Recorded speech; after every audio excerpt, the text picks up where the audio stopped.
3 ದಿನಗಳ pulse polio ಕಾರ್ಯಕ್ರಮಕ್ಕೆ ಮುಖ್ಯಮಂತ್ರಿ ಡಿಕೆ ಶಿವಕುಮಾರ್ ಚಾಲನೆ ಕೊಟ್ಟಿದ್ದಾರೆ. ಬೆಂಗಳೂರಿನ ಸದಾಶಿವನಗರದ ನಿವಾಸದಲ್ಲಿ ಪಲ್ಸ್ ಪೋಲಿಯೋ ಕಾರ್ಯಕ್ರಮಕ್ಕೆ ಚಾಲನೆ ಕೊಟ್ಟಿದ್ದಾರೆ ಮುಖ್ಯಮಂತ್ರಿಗಳು. ಸ್ವತಃ ತಮ್ಮ ಮೊಮ್ಮಗಳಿಗೂ ಕೂಡ ಪಲ್ಸ್ ಪೋಲಿಯೋ ಹಾಕಿದ್ದಾರೆ.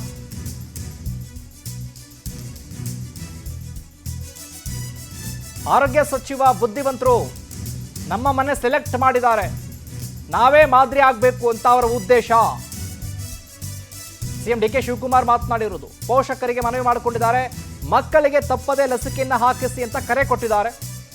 3 ದಿನಗಳ ಪಲ್ಸ್ ಪೋಲಿಯೋ ಕಾರ್ಯಕ್ರಮಕ್ಕೆ ಮುಖ್ಯಮಂತ್ರಿಗಳು ಇವತ್ತು ಪಲ್ಸ್ ಪೋಲಿಯೋ ಕಾರ್ಯಕ್ರಮಕ್ಕೆ ಚಾಲನೆ ಕೊಟ್ಟಿರುವಂಥದ್ದು. ಯಾರು ಕೂಡ 5 ವರ್ಷದ ಒಳಗಿರುವಂಥ ಮಕ್ಕಳಿಗೆ 1 ರಿಂದ 5 ವರ್ಷದ ಒಳಗಿರುವಂಥ ಮಕ್ಕಳಿಗೆ ಪಲ್ಸ್ ಪೋಲಿಯೋ ಕಡ್ಡಾಯವಾಗಿ ಹಾಕಿಸಬೇಕು. 36,000 ಲಸಿಕಾ ಬೂತ್ ಮಾಡಲಾಗಿದೆ.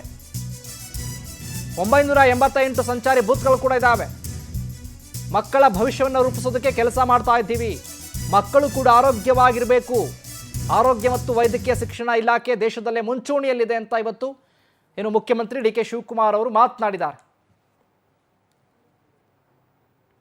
ಗಾಂಧಿಯವರು ಪ್ರಾರಂಭ ಮಾಡಿದಂತ ಈ ಒಂದು ಐತಿಹಾಸಿಕವಾದಂತ ಯೋಜನೆ ದೇಶದ ಮಕ್ಕಳು ಆರೋಗ್ಯಕರವಾಗಿರಬೇಕು ಅಂತ ಹೇಳಿ ಇವತ್ತು ನಮ್ಮ ಸರ್ಕಾರ ಜೀವನದಲ್ಲಿ ಮಕ್ಕಳು 5 ವರ್ಷ ಒಳಗಡೆ ಇರುವಂತ ಪ್ರತಿಯೊಂದು ನಮ್ಮ ಆರೋಗ್ಯ ಸಚಿವರು ಬಹಳ ಬುದ್ಧಿವಂತರು.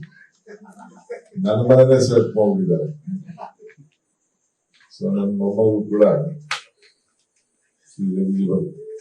ಇನ್ನ 1 ತಿಂಗಳಾಗಿದೆ ನನ್ನ ಮೊಮ್ಮಗಾಗಿ. ಅದಕ್ಕೆ ಇಲ್ಲೇ ಹಾಕ್ಬೇಕು ಅನ್ನೋದು ಅವರ ಬಯಕೆ. ನಾನು ಹೇಳದೆ ಕೇಳಿದಾಗಿ ನಮ್ಮ ಮನೆಯಲ್ಲೂ ತಿಳಿಸ್ಬಿಟ್ಟಿದ್ದಾರೆ. ಬಹಳ ಸಂತೋಷ. ನಾವೇ ಮಾದರಿ ಆಗ್ಬೇಕು ಅನ್ನೋದು ಅವರ ಚಿಂತನೆ.